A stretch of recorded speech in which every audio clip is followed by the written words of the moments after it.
India पूरी दुनिया की 17% आबादी होस्ट करता है, लेकिन कार्बन एमिशन के मामले में हमारा सिर्फ 5% का योगदान है।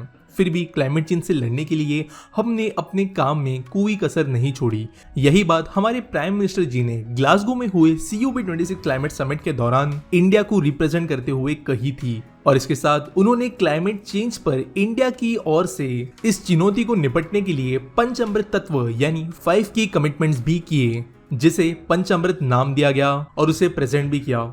तो क्या है ये पंचामृत और क्या इसके 5 अमृत तत्वों और कमिटमेंट्स है, इसी के बारे में आज डिटेल में हम जानेंगे। तो डायरेक्टली शुरुआत करते हैं हमारे पहले कमिटमेंट से, जो ये है कि 2030 तक इंडिया में non fossil fuel based 500 gigawatt energy की कैपेसिटी रेज होगी, यानी बिना नेचुरल गैस, पेट्रोलियम, कोल इन चीजों का इस्तेमाल करते हुए 500 गीगावाट की एनर्जी बनाई जाएगी, और यहाँ पर nuclear, solar, wind energy in जैसे सोर्सेस का इस्तेमाल किया जाएगा 500 गीगावाट की बिजली बनाने के लिए। अगर बात करें दूसरे कमिटमेंट के बारे में, तो इंडिया 2030 तक अपनी 50% एनर्जी रिक्वायरमेंट्स सिर्फ और सिर्फ रिन्यूएबल एनर्जी सोर्सेस के जरिए पूरा करने वाली है।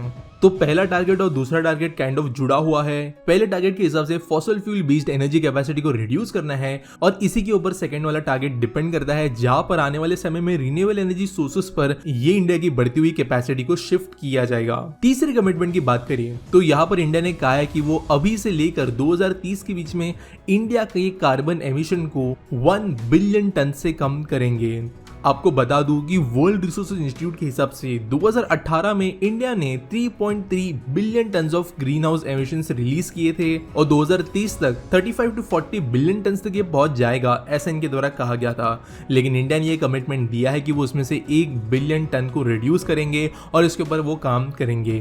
फोर्थ कमिटमेंट की बात करें तो इंडिया ने कहा है कि 2030 तक वो अपनी कार्बन इंटेंसिटी को 45% तक कम करेंगे। शायद आप लोगों को याद होगा कि 2015 की पेरिस समिट में, जिसे COP21 का नाम दिया गया था, यहाँ पर इंडिया ने अपने कार्बन इंटेंसिटी को 33 to 35% कम करने की बात कही थी, लेकिन अभी इसे बढ़ाकर इंडिया ने 45% तक करने का कमिटमेंट दिया है। और इंडिया जैसी डेवलपिंग कंट्री के लिए ये कोई छोटी बात नहीं है। कई डेवलप्ड देश जैसे US, जापान, कनाडा और ऑस्ट्रेलिया ने भी इस तरीके के कमिटमेंट दिए थे, लेकिन वो फेल हुए थे, और इंडिया बड़े देशों के अंदर अकेली ऐसी कंट्री थी जो ऐसे कमिटमेंट्स को सक्सेसफुली एग्जीक्यूट करने में सफल रही थी।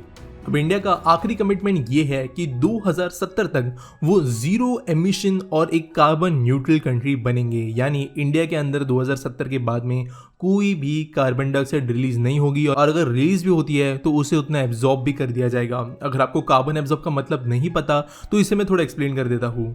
मान दो कि India presently 1 billion ton of carbon emissions हर साल कर रहा है, तो इसे कम करने के लिए हमें उतने ही रेशियो में ट्री प्लांटेशन करने की जरूरत होगी। प्लांट्स कार्बन डाइऑक्साइड को एब्जॉर्ब करते हैं, जिसका मतलब कार्बन रिलीज होने के बावजूद उतना ही इक्विवेलेंट कार्बन डाइऑक्साइड वापस प्लांट्स के अंदर एब्जॉर्ब कर लिया जाएगा, जिसके कारण नेट जो कार्बन एमिशन बनेगा वो जीरो होगा।